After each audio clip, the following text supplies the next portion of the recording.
Now, 15 people have died in two separate accidents reported Wednesday. 12 of the fatalities occurred in an accident at Alipe in the Savannah region after a daft tipper truck loaded with sand crashed into a Tamale-bound Toyota minibus with about 18 passengers on board. A 9-year-old girl was among those who died on the spot. Salifu Abudu Hamda witnessed the accident.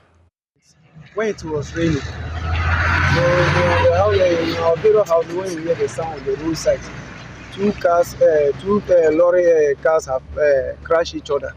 One is the Nissan Ovan, and the other one is the tipper truck, which is from Yape.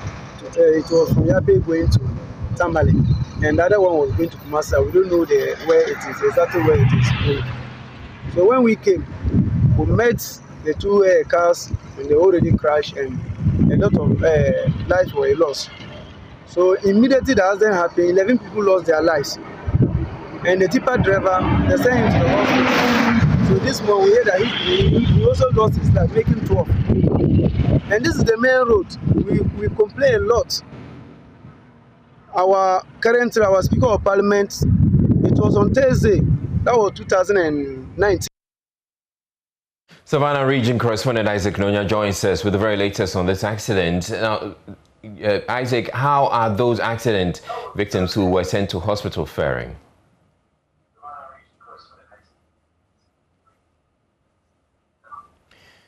Hello, Isaac. How are those accident victims who were sent to hospital faring? Yes, Israel, 4 of them are still under treatment, and according to medical doctors, they are responding to treatment.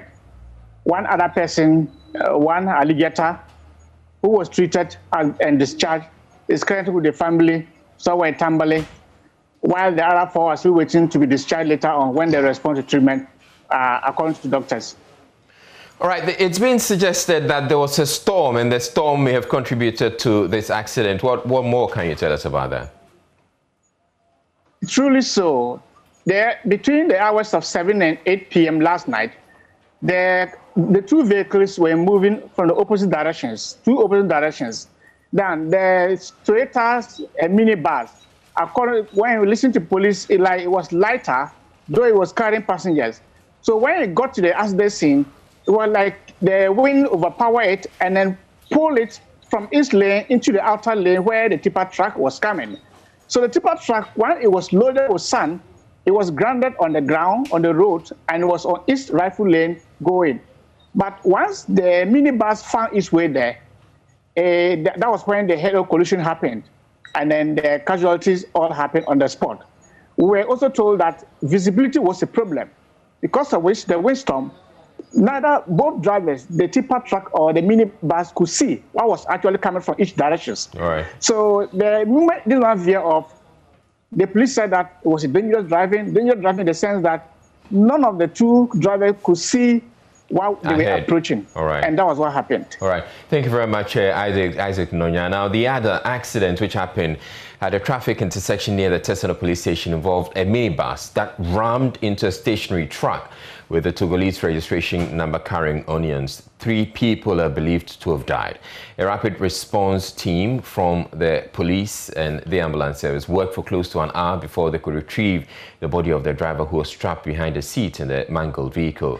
Kwejo Kunedu was one of the first persons to arrive at the scene. I got there around 4:48 and I saw this yellow van. I just ran into the car, the truck, and I just gave them the highlight so to assist. But we were not able to open the door, so we had to go to the trunk, the boot we opened, and some of the guys were brought out there. But definitely the driver, there's no way that he's going to survive. And even some motor also came and ran into the car. Definitely it's because there wasn't any light, there wasn't any triangle, and there was nothing to warn oncoming cars that this is what has happened. So I'm sure that because of the darkness, the van didn't see this truck was parked there, so he just ran into it, and that's what happened. And the truck didn't have any triangles and there all those wasn't things? any, and even there wasn't any hazard lights on, there wasn't any triangle, nothing. So definitely that's why. And where it was parked is a curb. So I'm sure immediately that the driver got, it was late for him to brake, so he just ran into it. Now, the latest accidents come on the back of the launch of the latest Joy News documentary highlighting the toll road crashes are having on the country's human resources and the need for something drastic to be done about it. Joining us via Zoom now is David Osafo-Adonting, Director Planning and Programs at the National Road Safety Authority. He works with the authority that has the mandate to ensure the roads are safe. We also have Cecil Gabra. He's a road safety expert and Executive Director of Top Tech Transport and Logistics. Thank you, gentlemen, for your time. And I'd want to start with you, Mr. Adonting. What does the authority understand to have happened in these two accidents and how they may have occurred? Yeah, good evening to you, Israel. And then good evening to our cherished viewers. My greetings also to my good friend at the other side, Cecil. We all received the news this morning involving the crash at Tesano and the one also in the northern region.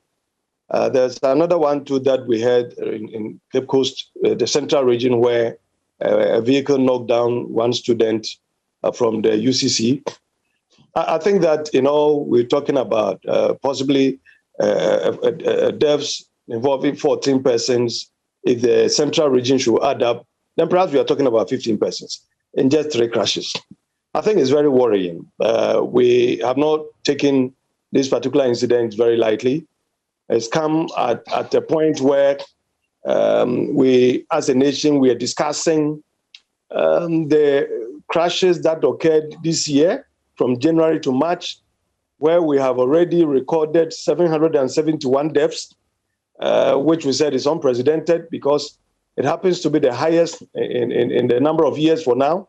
And so whilst we are talking about it and looking at ways to prevent all these, then this morning's zone came to add up. Yeah, indeed, it is a serious problem. Mr. Adonting, what I would want us to do with this is to look at the accident and see what lessons can be learned from the accident. So let's take the Alipe accident, for instance. There's talk of a rain. Coming to that, I want to look at them individually, yes. Starting from Accra, because that's where we are. Your reporters have given clear reports on the incident. Tesano in particular was a disabled vehicle. And I think this is a story that we've discussed a couple of times in the past number of years. A vehicle truck that is broken down, and whilst the operators were trying to fix it back, a bus loaded with passengers from Kede also had to ram into them, killing the 11 people as we're talking about. So purely a disabled vehicle. And I'll come to disabled vehicles. The Tamale one is also talking about a head-on collision. And here, some of the factors that contributed to the crashes have already been enumerated by your reporter. The bus having a head-on with a truck. The weather was very bad. So in an adverse weather condition, you can imagine what could happen. So the bus veered off into the lane of the truck, and then it crashed. So a head-on collision there.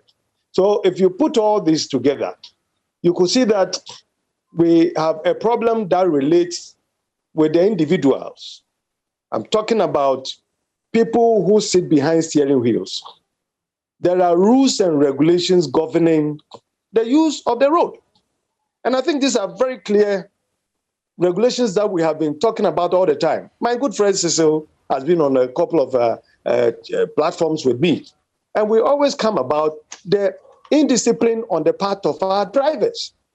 Here, I want to place the responsibility on the drivers who were responsible for the vehicles that were involved in the crashes. To be honest with you, the one whose vehicle got broken down, the truck, it is by law required that when your vehicle breaks down on a highway, on a road, you place advanced warning triangles at the front and at the rear. All right. At a certain distance that the vehicle that is coming or the approaching vehicle can see clearly and then maneuver before it gets to the situation that we are talking about now. Right. So on the part of that particular truck driver, I think he was irresponsible. All right. Clearly.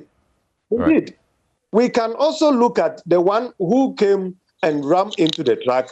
I am sure he was on speeding. In fact, we are still investigating, but he is dead now. So it's difficult to actually find out exactly what happened to him. He might be tired. Well, he had come all the way from Kade. He was speeding, perhaps. Maybe the weather was also bad. So whilst investigations are ongoing, I think that we have picked that signal of the disabled vehicle. And this is what a couple of years ago, we started with an initiative for the private sector-led towing services, which Ghana, and I'm talking about Ghana, kicked against it, and we were unable to bring up this project to the extent that much as we did not also bring an alternative to deal with the situation is still with us. All right. So I don't think that it was a case that there was no alternative. Yes, people kicked against it, but I believe there was an alternative. And Sister Gabra is on the other line. I'll bring you in, Mr. Gabra. So let's start off with this issue of alternative to towing the vehicles. Yes, there was a road towing levy that came up, and there was a lot of hue and cry about it, and eventually it was scrapped. But there was an alternative. Was there not, Mr. Gabra? Or there is an alternative? Yes, there is always an alternative. The general public said it shouldn't go to one company, it should go to all the companies that operate towing services. Yes. Okay, so that must be done. It shouldn't just go to one company. We all have to, I mean, it's business for Ghanaians. It should, I mean, that is why Ghanaians were against it, that it's time for us to expand it. But then, Israel, if you give me that opportunity to talk, not please only go ahead. Go ahead.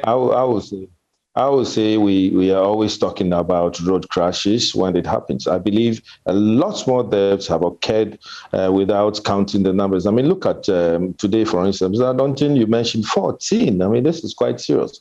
I think it's really time for us to take pragmatic actions to save lives. This must come from the top. If I say from the top must stop, driving in the middle of the road and then all those issues that we talk about. We need to enforce the laws now. The ally that we have must work. The powers that be who intervene by calling the police must be ignored. I mean, they must stop this. Let the police work. I mean, we have wonderful police, and then we have the services of the National Road Safety Authority that, can empower all these laws. Ghana can make a lot of money from fines to repair our roads and take care of road safety itself. Yeah. Some offenses that must be looked at immediately, and I believe Mr. Adontin will help us to stop the speed limits. The law gives that opportunity to for us to drive beyond 50 kilometers per hour when, not to drive beyond 50 kilometers per hour when you are driving in town. I'm talking about the speed limit, 80 kilometers per hour when traveling and 100 meters per hour on the motorway. Is it really working? It's time for us to get Mr. Adontin's to enforce the speed limits, DVLA to fix speed limiters and tachographs. I mean, if you look at the accident that happened this morning, I mean, I looked at it straight away and I said, look, this driver was not driving not less than 100 kilometers per hour. And that's, if you look at how the vehicle was mangled, you could tell, fine, a stationary vehicle and another vehicle going to hit it. Yeah, Mr. But all the same. Yeah, I want to bring this in for your consideration, both of you. So it just so happens that this accident or this broken down truck, stationary truck, was right next to a police station, the Tesano police station. And eventually, after the accident, there was a tow vehicle that took it away. So couldn't we have taken away this truck before it killed innocent people?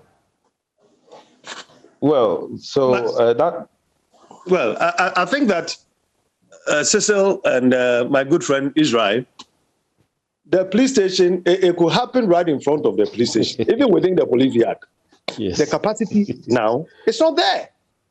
We don't have the capacity. No, but I'm saying that eventually the vehicle was towed. So there was a tow vehicle that came for it.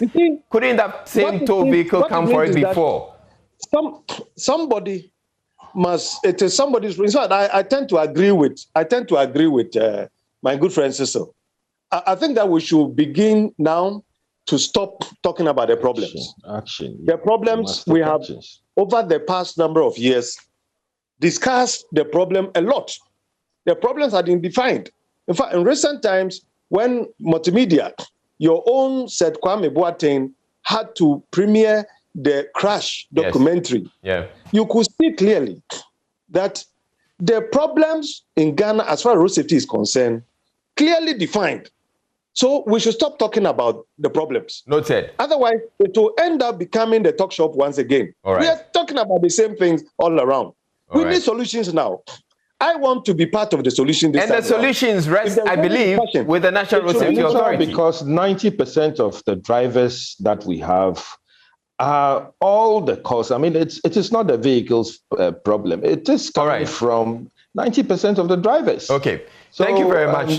It's a human factor. Thank you very much. Drivers must be, for me, I'm into training now, so drivers must be requested to attend refresher courses at least once a year before even renewing their license in 2 years. Heavy-duty drivers must also go through medical fitness. Some of them have been driving for more than 8 hours, and the stipulated time is drive for 4 hours. And now we even drive for 2 hours, take a rest. Everybody must come out from the vehicle. All right. Thank you very much to you both gentlemen. David Osafo, Adonting's Director, Planning and Programs at the National Road Safety Authority, and Cecil Gabra, Road Safety Expert and Executive Director of Top Tech Transport and Logistics. Thank you very much. I appreciate your insight.